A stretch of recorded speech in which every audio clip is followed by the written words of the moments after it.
Welcome into another episode of Tailgate Talk SEC. I am Will Thomas, and today we're going to start what is going to be weekly bracketology updates from my perspective. Obviously, you've got Joe and Artie, you've got a bunch of these guys out there who do all these seedings throughout the week. I'm going to start doing that too every Monday afternoon, getting you guys the latest bracketology. I'm really just going to be doing the top 4 seed projections and then the bubble watch. I'm not going to go through every single seed, every single team, every single week because, frankly, that sounds exhausting for me. But also, I can't imagine that there are many people who wanted to sit there and listen to me list off 64 teams every single week. So, we're going to go through my projection of the top 4 seeds in each region, and then we'll break down the bubble teams as well, who improved their stock, who hurt it, and what we're looking at for the outlook for the near future. So starting off just with the 4-1 seeds, the obvious number 1 overall seed is the Arizona Wildcats. They are number 2 in the net. They are one of 2 undefeated teams overall, 23-0, 8-0 in quad 1, 6-0 in quad 2. They're just absolutely decapitating people. And their next 4 games, which starts tonight, is going to tell us a lot about this team because they're at Kansas tonight. They host Texas Tech. They host BYU. Then they go to Houston. Those are the next 4 games. So over the course of 12 days, they're playing those 4 teams. Maybe they get a loss. Maybe they get multiple. Maybe they just don't. Maybe this really is just an absolute juggernaut of a basketball team. But Arizona, for good reason, in my opinion, is the number 1 overall seed for me. Then I've got Michigan, who is 22-1 overall. They're the top team in the net. They're 8-0 in quad 1, 8-1 in quad 2. They're my second number 1 seed. Then Duke is number 3, and UConn is number 4. Those are rounding out my 1 seeds. I didn't really think there was much of an argument for another school to really take a 1 seed. Because UConn lost to St. John's. Duke lost to UNC, but I don't look at Houston right now as a 1 seed or Iowa State or Nebraska or Illinois. I just spoiled every 2 seed I have. But I think that even though Duke and UConn are both coming off of losses, and when you look at the net, UConn is down at 8 in the net. There's a bunch of teams who are ahead of them. Just those are the 4 1 seeds right now because nobody else is really primed to take that spot, at least right now. But in terms of the 2 seeds, my first 2 seed is the Houston Cougars. They are number 6 overall in the net, 21-2, 7-2 in quad 1, and 6-0 in quad 2. Like I said, they get Arizona at the end of this stretch that they're about to go on, which could be advantageous for Houston because they're going to have to be on. Arizona is for 3 straight games, and then Houston gets them at home. Before the Cougars, they have 2 light games here at Utah versus Kansas State. Then they go to Iowa State, host Arizona, and go to Kansas. So Houston also has this big time stretch of games that they're going to have to go on in the near future. My second number 2 seed is Iowa State. They're number 5 in the net, 21-2 overall, 5-2 quad 1, 9-0 in quad 2. The Cyclones, they're just as good as ever. They just keep popping up as a top 3 seed every year. We haven't seen them quite get it done, but now I forget his name, but they have the best 3-point shooter in the country. The type of physical defense they're going to play. Iowa State still looks just as good as ever. Then Nebraska, another 2 seed for me. They are number 11 in the net, 21-2 overall, with a 5-2 quad 1 record, 6-0 against quad 2, no losses against quads 3 and 4. Nebraska's a really cool story, man. And we all know that they're the team who's never, not the only team, but like one of the only major teams who's never won a tournament game. This is going to be the most pressure-filled 2 versus 15 game we've ever seen in bracket history. If Nebraska does close out as a 2, trying to win their first one, but the Huskers have looked really, really good. They obviously have some losses against some really good teams, but that's how it goes. That's how the sport plays. But I think Nebraska is very good. They're one of my 2 seeds. And then Illinois is my final number 2 seed. They just lost this game at Michigan State, but Illinois, they're number 4 in the net, despite having 4 losses, which is more than most of the other teams in the top 10 in the net. They are 6-4 in quad 1, which isn't a great record for a 2 seed, but you look at who they've beaten and just the games that they've lost, frankly, they've been really good. That game at Michigan State this past weekend, who was desperate. They've lost 2 straight. That loss, you obviously, you wanted to win a game, but you forced them to overtime. It was a good showing. The Illini look very good, so they're my last 2 seed. Moving on now to the 3 seeds. My first 3 seed is another Big Ten team. It is the Purdue Boilermakers. They're number 10 overall in the net, 19-4 record, 6-4 against quad 1, no losses against quads 2, 3, and 4. They had a close game against Oregon this past weekend. And, they haven't necessarily been playing their best ball their past 2 or 3 games, with some losses, some close games. I'm not worried about it. We know what Purdue is. We know what Matt Painter likes to have that team ready to do. And do I think they can win the championship this year? Probably not. we've seen them just sort of not be able to get over the hump for the past few years. I'm not sure they really have what it takes to get over the hump at this point this season, but it doesn't mean that they should be dropped a seed line.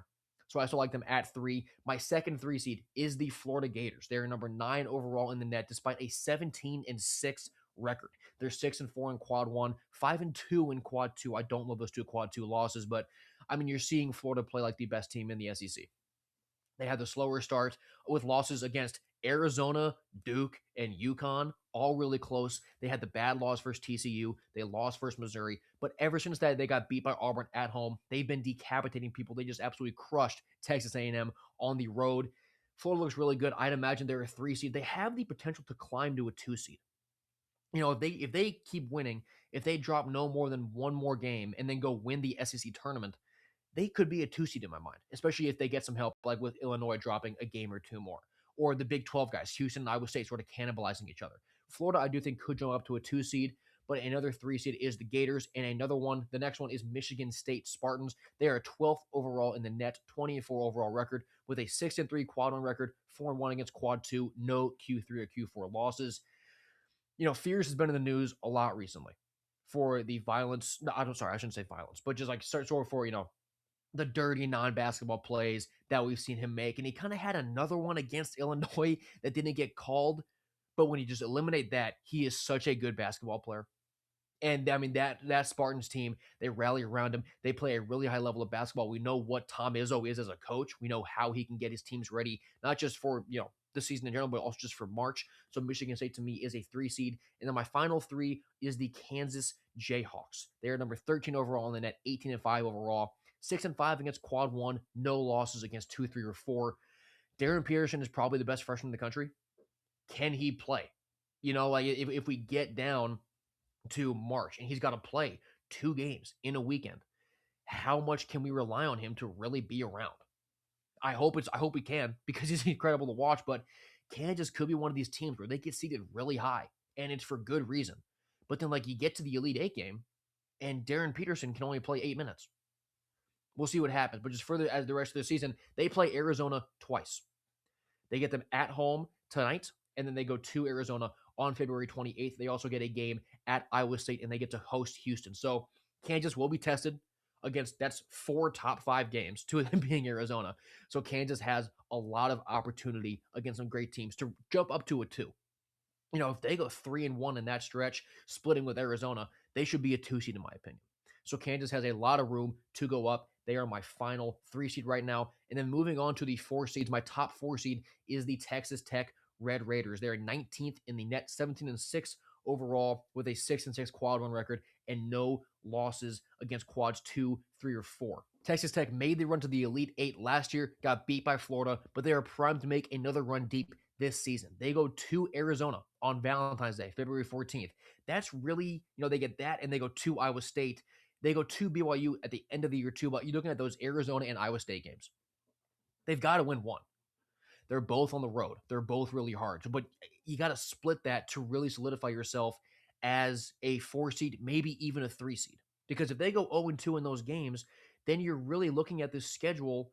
You have the home win versus Houston, which is good. You beat Duke. Massive win, obviously. But going through conference play, that Houston series is a split because they lost on the road at Houston. They lost to Kansas at home. Like, you kind of need one more big marquee wins to really solidify your seed line. So they've got to split those 2 games to stay as a 4. But Texas Tech, really good team. I like them as a 4 seed. My next 4 seed is North Carolina. Just beat Duke. We all saw it. I mean, that game was electric. Caleb Wilson is one of the best freshmen in the country. And they're 19-4 overall, 24th in the net. They're 5-4 against quad one, no losses against 2 through 4. UNC obviously has the horses to go win the ACC in both the regular season and in the tournament. Their remaining hard games, they get Louisville at home, who is ranked right now. They get Clemson at home, who's also ranked right now. And then they end the year at Cameron Indoor against Duke. So if you're UNC, winning out is it's doable. It's very doable. The hardest game there is obviously Duke, but you look at their other 2 ranked games, they're both at home. So UNC, I think, is in a good spot to maybe win out. That game at North Carolina State is going to be tricky, though. That wouldn't be a seed line dropper of a game, but that could be a loss if they take it that would prevent them from ever moving up to a 3. perhaps. So UNC, their schedule is pretty favorable, but there are some traps. It is college basketball, so we'll see how they pan out. Vanderbilt is my next 4 seed. They obviously lost to Oklahoma this last weekend. I'm still really high on them. I still really like this basketball team because you saw they had a bad start, or sorry, a bad stretch in SEC play, losing to Texas, Florida, and Arkansas in sequential order. Then they rattled off 3 straight, and they just got jumped by Oklahoma this past week. Is it a loss that could prevent them from moving up to a 3, or definitely not a 2, but that could be a loss that stopped them from moving up to a 3 seed? I still like him as a 4, though, because look at the schedule. They go to Auburn tomorrow, which is really tricky. They get A&M at home. That should be a win. But in terms of, they only play one more ranked team right now, which is at Kentucky. They do play Tennessee twice, which could easily become a ranked game. But I mean, those are the hardest games left, is at Kentucky and versus Tennessee twice. Can you win 2 of those 3 games, clean up against the other unranked teams on your schedule, and solidify yourself as a 4 seed? I feel like they can, because Tyler Tanner is a superstar. I like what Mark Byington has done with that team a lot, with their attitude, playing with a chip on their shoulder. Vandy, I think, is very dangerous. And then Virginia is my final number 4 seed there, the 16th overall team in the net, 20-3 with a 4-2 quad 1 record, 6-1 against quad 2, no losses against quads 3 and 4. So they're my final 4 seed. One of the last team out for me of this top 4 seed really was Gonzaga. They are 7th overall in the net, 23-2 overall record, 4-1 against quad 1, 5-0 against quad 2. They lost that game in the Pacific, and their other loss was by 40 against Michigan. So you now have a quad 3 loss, and your other quad 1 loss was by 40 to, granted, the best team in the net and a predicted 1 seed, but Gonzaga hasn't shown me enough to where I love them as a top 4 seed. Is it their fault that their schedule isn't that strong? No. Is it their fault that they lost to the best team that they played by 40 and then dropped the quad 3 game? It is. So Gonzaga was the last team out for me. But moving on to what's the fun stuff is the bubble teams. My first bubble team that I want to talk about is just Georgia. They're staying steady. They won at LSU this past weekend. Mike White and the Bulldogs, man, that offense can be there. It can be there. They're not good on the road. And Mike White never has been good on the road. But the good news for him there is that they host Florida in the midweek this week. They beat Florida last year in like a very similar time of year when the Gators were, I think, the number 3 team in the country. Can they do that again? Add a big win to their resume, because they also get to go to Kentucky. They go to Vanderbilt. But like I said, I don't like Georgia on the road because of Mike White's track record. So you got to win your home games. Their last impressive home win would be this game against Florida.